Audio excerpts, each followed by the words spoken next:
Pakai air. Boleh.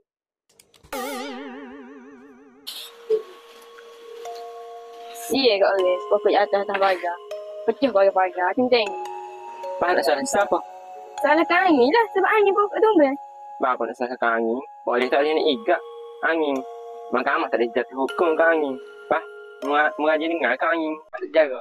Agak je dengar dia kata mak mengejar angin. Kalau tak percaya memang ikat tu. Boleh mu. Pergi ayah. Boleh mu. Oh, boleh tak ikat atas angin? Boleh. No. Hey. Aduh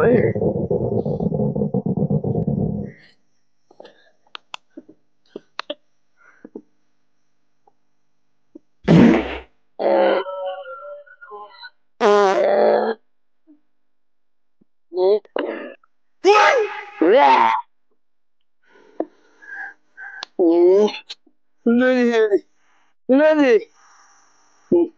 Berapa? Enggak. Mahal. Amin. Bol.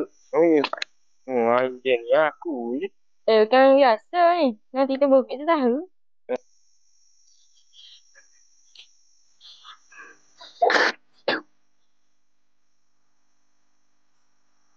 Enggak mu.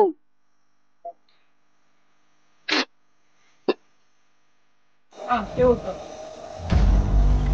Boleh, agak jangan. Mana harap gabung. Jolok kamu. Mungkin ni. Ayo di mana?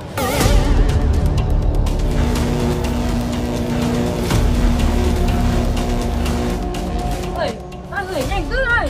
Ơi.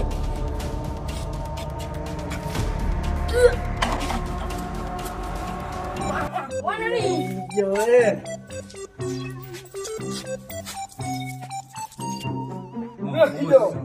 Bukan angin ketuk ni.